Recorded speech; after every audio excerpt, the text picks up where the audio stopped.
teachers. Good morning, Chief. Tell us the name. Good morning. My name is Patrick T. Walker. I remain the National PRO for the National Volunteer Teachers Level of Liberia.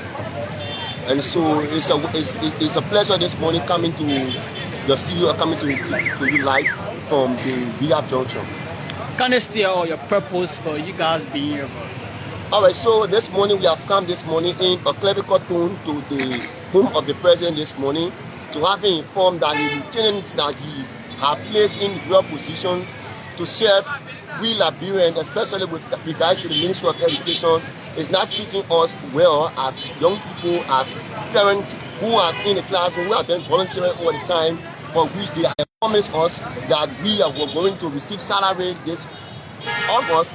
Till now, all the promises have since not to materialize. So this morning, so far that the lieutenants have not given us ears, we think that the best place is the president who is elected as the CRC and the head of state, that he himself and the father of our country, to give us ears. That's the reason why we're here this morning to lay down a plan to the president on the manner of action in which we have been treated as volunteer teachers within the MOE sector.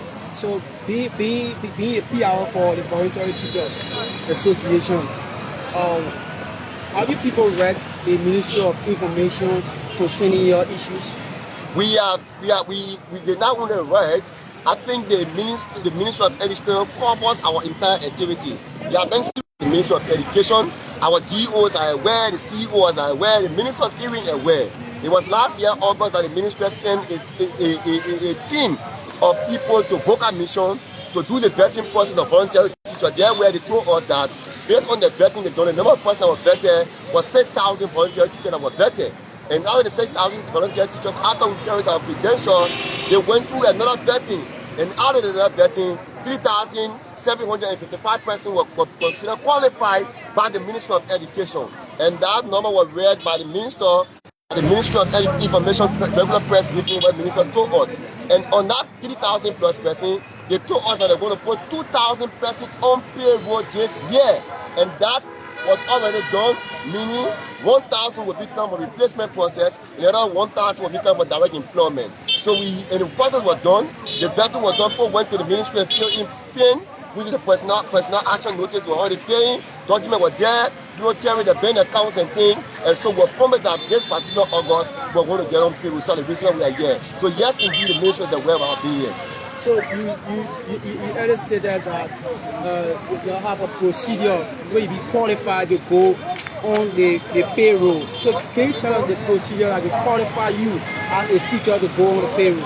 Yeah, so we came from the background of the MOE. We did not just go to the classroom as volunteers. We were placed to the rigorous process, coming from the PTA, going to the file of the office of the DEO, then yourself giving the information to the counter with the CEOs.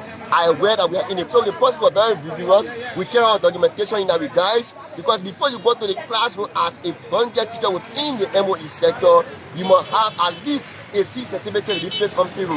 That is the minimum qualification.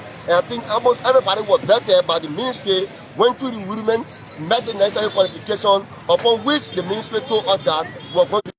Based on that, we have been hopeful, we were moderate, we were quiet, we were patient.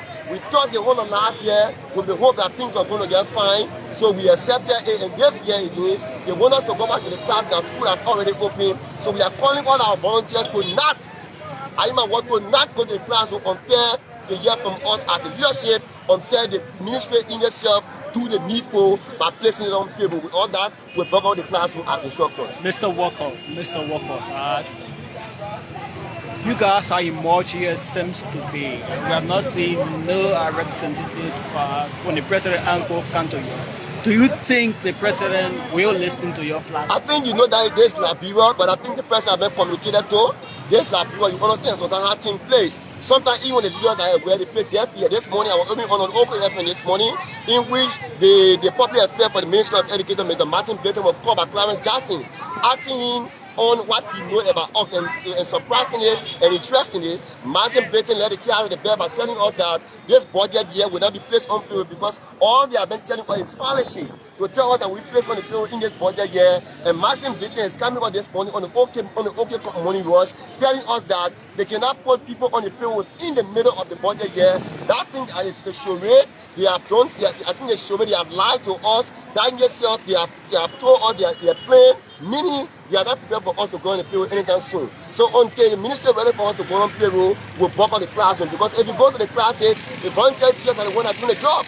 Those people who are employed, some of them are not doing the job. You come to realize that some schools that 15 volunteer teachers. Some schools are only 3 employed teachers, and only the rest of them are volunteer teachers. So people say that makes sacrifice for you, and you cannot give them money to the extent that not even transportation some people can receive as starting from the school. So on that basis, we think it's not in a good faith, and we will send a serious signal to the office of the president so that the president will get involved, or else will not go to the class when the student will not be taught. If the government fail to listen, what will be your next option?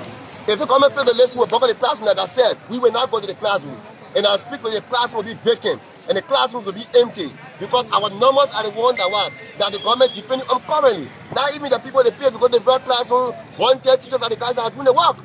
Some even employed teachers, work classes, some employed teachers send TA to the various classes to go and teach. And the government is aware, the DOs, the CEOs are all there aware about this particular affairs. So the entire burden of the school system is resting upon the volunteer teachers. So if we not go to the classroom, I think there will be a serious issue, and the students themselves will get concerned. At the end of the day, the student will join in and endeavor to know what kind of thing we are going through because we want to avoid corruption in the classroom. We expect to see surplus of your colleagues, but now we see less of your colleagues. This morning, we came here this morning, you know, when we went to the home of the president, the manner in fact showing with the security guys, they launched the people, and you know, the manner in which the guys were engaged by the security guys, I think they said they received reports from higher up, assembled the home of the president. And so you see some of them are fathers, some of them are parents and things like that. You just saw the accident the guy will carry when not too long, where in leaving the father, foot and getting wounded, leaving the hair getting wounded, and the carrying breaks for you, even the journalist. So you saw this morning, we came here this morning when I read this morning. I just left the radio station, the rest of the guys should have been here. I just speak to in other counties too, the guys are also going go slow. In Maryland, in Magibi, the guys are always going go slow. So this should have been workshop for the teachers and things like that. But all of our guys are not going to the workshop because they are listening to us. The number is not a thing, but why it matters here is the what the information is going across. How many voluntary teachers you guys work with? We have currently 6,000, like I said. We have 6,000 in our number, but the 6,000 have been placed in the category. Out of the 6,000, they said 3,000 plus is qualified and 2,000 is not qualified. So we want the ministry to come and tell us who are qualified and qualified. Why the definition of being qualified and qualified? Those who are not qualified, we don't think that you should be compensated, and those that are qualified should be placed on payroll to go to the classroom to impact education into our system. If you look at the result from the just in the West, you saw how productive the teachers were. You saw how energetic, you saw the kind of impact the teachers have made. So we cannot make this significant impact. What bread has been put on Dr. Jana's table, what bread has been put on Nathan Jackson, we see them in the physical affairs table, and the rest of them too, the children are eating, we have been put outside, relationship is crumbling, and people are dying living the fine nice bath. We are calling on the ministry to do the needful, or else the class will be empty. We will not go back to the classroom. So how many years have you served as a volunteer teacher? For me, I served as a volunteer for 3 years now. But some of our guys that served for 4 years, some of the guys that served for 5 years, some of the guys served for up to 10 years now. They have served in that particular request. So the fact that the documentation was taken, so far that they were vetted, and the ministry gave them hope, and some of them even feel in pay and same bank account number. They are started getting on payroll now. But this morning, sadly, with the information reaching us, it's very sadly and frustrating to get the ministry of play our intelligence, they are playing our education, they are making fun out of us. So if nothing is done, the next thing we'll ask the president that Dago Jala is not competent, not worth enough to set the ministry of education because she has failed the public trust, she has failed the confidence in the president. So Father, the president went to the State of Nation address and told the country that upon the pass of the budget, the volunteer teacher will be a history, and now volunteer teachers in the classroom. I think it makes no sense on that basis that those guys block the president trust, and the president should see our best to get involved because the lieutenants are not doing it, they're not treating us well as people. Do you think or do you believe that fights play into your case? There is a serious foul play within our case because all the time we went to meeting at the ministry.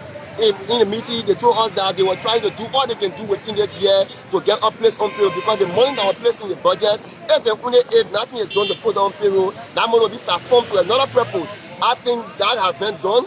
That money that was intended for us have been saffron, have been used already. So they don't have the bulbs in us to come back to us and tell us on what basis that money has been used. They want to keep us in limbo. They want to keep us in the state of being until they have next budget year pass before they place on payroll. So we already know already why it's unfolding. I think there's a foul play. I think the money that was put in there by the national legislature have been used by the executive branch of government. So we are calling the national legislature, call the office of the Minister of Education to ask for where is the money that was placed in the budget for volunteer teachers as we speak. So yes, indeed, I think there was a foul play.